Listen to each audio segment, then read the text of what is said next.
Hi hello friends, welcome to சாமோ ready designer. இன்றைக்கி என்ன நியூ ஸ்டிச்சின்னு பார்க்கலாமா? வாங்க வீடியோக்குள்ளே போகலாம். இன்றைக்கி நம்ம பீட்ஸ் ஒர்க் தான் பார்க்க போகிறோம். ஸோ ஒரு பீட்ஸும் நம்ம எப்படி ஒர்க் பண்ணணுன்றதை இந்த வீடியோவில் நான் உங்களுக்கு தெளிவாக சொல்ல போகிறேன். ஸோ வீடியோ ஸ்கிப் பண்ணாமல் பாருங்கள். உங்களுக்கு ஏதாச்சும் டவுட் இருந்தால் நீங்கள் கமெண்ட் பண்ணுங்கள். நீங்கள் ஆன்லைன் மூலயமா ஒரு ப்ரொஃபஷ்னலாக ஆரி ஒர்க் கற்றுக்கணும், ஈஸியாக கற்றுக்கணும் அப்படின்னு நினச்சிங்க, நம்ம சேனலை மறக்காமல் ஃபாலோ பண்ணிக்கோங்க. நம்ம போகிற வீடியோஸை ரெகுலராக பார்த்தீங்கனாலே கண்டிப்பாக நீங்களும் ஒரு ப்ரொஃபஷ்னலாக ஆரி ஒர்க் ஆக முடியும்.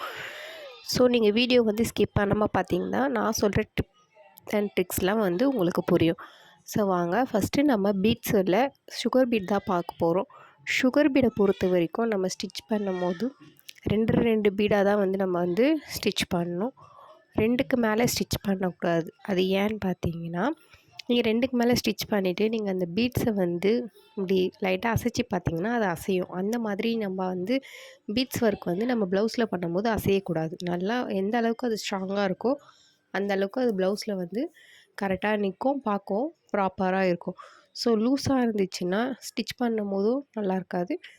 அதனால தான் சுகர் பீடை 2 ஸ்டிச் பண்ணுவாங்க. அதே மாதிரி டைட்டாகவும் ஸ்டிச் பண்ணணும். நீங்கள் ஸ்டிச் போடும்போது ஸ்டார்டிங் நீங்கள் பீட்ஸ் ஒர்க் பண்ணும்போது ஃபுல்லாக லோட் பண்ணிவிட்டு நீங்கள் நீடலில் பீட்ஸை லோட் பண்ணிவிட்டு உங்களால் பண்ண முடியாது. ஸோ ஸ்டார்டிங் பண்ணும்போது ஒரு 4 பீட் நீங்கள் எடுத்துகிட்டு அதை வச்சுட்டு நீங்கள் ஸ்டார்டிங் 2 பீடாக ஸ்டிச் பண்ணி பாருங்கள். உங்களுக்கு நல்லா ப்ராக்டிஸ் ஆனப்போ நீங்கள் ஃபுல்லாக அந்த லோட் பண்ணிவிட்டு அதுக்கப்புறம் ஸ்டிச் பண்ணுங்கள். எந்த அளவுக்கு நீங்கள் ப்ராக்டிஸ் பண்ணுறீங்களோ அந்தளவுக்கு உங்களுக்கு பர்ஃபெக்டாக கண்டிப்பாக வரும். ஸோ நல்லா ட்ரை பண்ணுங்கள். 2 or 3 டைம்ஸ் கிட்டே நல்லா ட்ரை பண்ணி பாருங்கள். நீங்கள் எந்த த்ரெட் வேணாலும் யூஸ் பண்ணலாம். நைலான் த்ரெட்டும் நரம்பு த்ரெட்டும் யூஸ் பண்ணலாம். உங்களுக்கு எந்த த்ரெட்டில் நல்லா கம்ஃபர்டபுளாக இருக்குதுன்னு சொல்லிவிட்டு 2 த்ரெட்டுமே யூஸ் பண்ணி பாருங்கள். உங்களுக்கு எது கம்ஃபர்டபுளாக இருக்குது, எதில் உங்களுக்கு ஃபாஸ்ட்டாக ஒர்க் ஆகுதுன்றதை பொறுத்து நீங்கள் யூஸ் பண்ணிக்கலாம். ஓகேவா? ஆனால் 2 த்ரெட்லேயும் ப்ராக்டிஸ் பண்ணிக்கோங்க. ஒரு சிலர் இல்லை எங்களுக்கு இந்த த்ரெட்டில் போடுங்கன்னுவாங்க, நைலான் த்ரெட் போடாதீங்கன்னு சொல்லுவாங்க. ஒரு சிலர் நரம்பு த்ரெட்டில் போடுங்கன்னு சொல்லுவாங்க. ஸோ அந்த மாதிரி நீங்கள் 2 த்ரெட்லேயும் ப்ராக்டிஸ் பண்ணிக்கணும். நெக்ஸ்ட்டு பார்த்தீங்கன்னா இந்த 4mm bead, 3mm bead, next இந்த ரைஸ் பீடு, இந்த மாதிரி பீட்ஸ்லாம் நம்ம பண்ணும்போது ஒரு பீடாக தான் ஸ்டிச் பண்ணணும். ஏன்னா அது பெரிய பீடுன்றதால ஒரு பீடு தான் நம்ம ஸ்டிச் பண்ணுவோம். 2 நீங்கள் ஸ்டிச் பண்ணிங்கன்னா அதுவும் லூஸாக தெரியும். ஸோ அதனால் டைட்டாக இருக்காது. நீங்கள் அந்த பீட்ஸை நீங்கள் ஸ்டிச் பண்ணிவிட்டு நீங்கள் பீட்ஸை அந்த நீடலில் தள்ளி பார்த்தீங்கனாலே மூவ் ஆகாது. இதுவே நீங்கள் 2 பீடு போட வேண்டியதில் 3 பீட் போட்டு ஒர்க் பண்ணி நீங்கள் அந்த பீட்ஸை நீங்கள் லைட்டாக தள்ளி பார்த்தீங்கனாலே அது மூவ் ஆகும். ஸோ அந்த மாதிரி இருந்துச்சுன்னா அது நல்லா இருக்காது. நெக்ஸ்ட்டு பார்த்தா கட் பீடு. இதை கட் பீடும் சொல்லுவாங்க, கட்டான பீடுன்னு சொல்லுவாங்க. ஸோ இதுவும் நம்ம போடும்போது ஒரு பீடாக தான் நம்ம ஸ்டிச் பண்ணணும். இதை டபுளாக பண்ணக்கூடாது.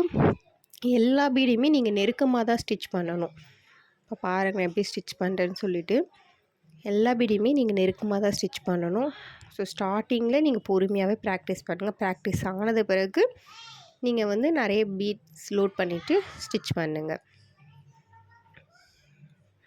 1 or 2 டைம்ஸ் நீங்கள் ட்ரை பண்ணிவிட்டு வரலன்னு நினச்சி ஃபீல் பண்ணாதீங்க. கண்டிப்பாக நீங்கள் ட்ரை பண்ண வரும். ஸ்டார்டிங்கில் நானும் ஆரி ஒர்க் கற்றுக்கும் போது என்னடா இது நம்மளால் பண்ண முடியலையே, நம்மளால் முடியுமா, கற்றுக்கணுன்னு ஆசைப்பட்டுட்டோம், ஆனால் கற்று முடிப்போமா அப்படின்னு நினச்சேன்.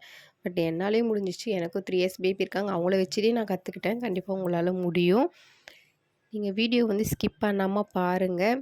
உங்களுக்கு எந்த டவுட் இருந்தாலும் நீங்கள் கமெண்ட் பண்ணுங்கள். நான் சொல்லித்தர ஸ்டிச்சில் மட்டும் இல்லை, வேறு எந்த ஸ்டிச் இருந்தாலும் நீங்கள் கமெண்ட் பண்ணுங்கள். நான் உங்களுக்கு சொல்கிறேன். நெக்ஸ்ட்டு பாருங்கள், நான் சம்மிக்கி வச்சு ஸ்டிச் பண்ணுறேன். சம்மிக்கியும் பாருங்கள் நான் ஒன்றா தான் ஸ்டிச் பண்ணுறேன். இப்போ நான் சம்மிக்கி பாருங்கள், நான் ரொம்ப கேப் விட்டு ஸ்டிச் பண்ணக்கூடாது.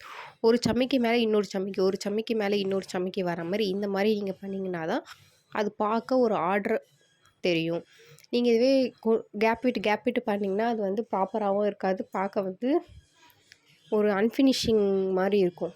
ஸோ ஃபினிஷிங் நம்ம எப்பயுமே கரெக்டாக பண்ணணும். எல்லாத்துக்குமே லாஸ்ட்டாக எண்ணாட் போட்டு தான் நீங்கள் க்ளோஸ் பண்ணணும். ஒரு எண்ணாட் தான் போடணும் அப்படிலாம் கிடையாது. நீங்கள் 2 டைம்ஸ் கூட எண்ணாட் போடலாம் ரொம்ப ஸ்ட்ராங்காக இருக்கிறதுக்கு. ஸோ சம்மிக்கி ஸ்டிச் பண்ணும் போதும் நீங்கள் ஒரு ஸ்டிச்சாக தான் பண்ணணும். அதையும் கேப் இல்லாமல் நீங்கள் நல்லா ஸ்ட்ராங்காக டைட்டாக தான் கொடுக்கணும். இந்த மாதிரி ஆரி ஒர்க் கற்றுக்கணுன்னு சொல்லிட்டு நிறைய பேருக்கு ஆசை இருக்கும். ஸோ உங்களுக்கு இந்த வீடியோ யூஸ் ஆகலைனாலும் உங்கள் ஃப்ரெண்ட்ஸ் அண்ட் ஃபேமிலிக்கு யாராச்சும் கற்றுக்கணுன்னு ஆசைப்படுவாங்க, அவங்களுக்கு இந்த வீடியோ ஷேர் பண்ணி விடுங்க. நெக்ஸ்ட்டு பாருங்கள், பீட்ஸ்லேயே ஒயிட் பீட்ஸ் கொடுக்குறேன். இதில் வந்து இதுவும் சேம் அதே மாதிரி தான், ஒரு பீடாக தான் நீங்கள் வந்து ஒர்க் பண்ணணும். சுகர் பீடு மாதிரி சின்னதாக இருந்துச்சுன்னா மட்டும்தான் நீங்கள் வந்து 2 பீடாக கொடுக்கணும். மற்றபடி 2mm பீட்லேருந்து எல்லா பீடுமே நீங்கள் வந்து ஒரு பீடாக தான் கொடுக்கணும். இப்போ பாருங்கள் நான் எப்படி போகிறேன்ட்டு.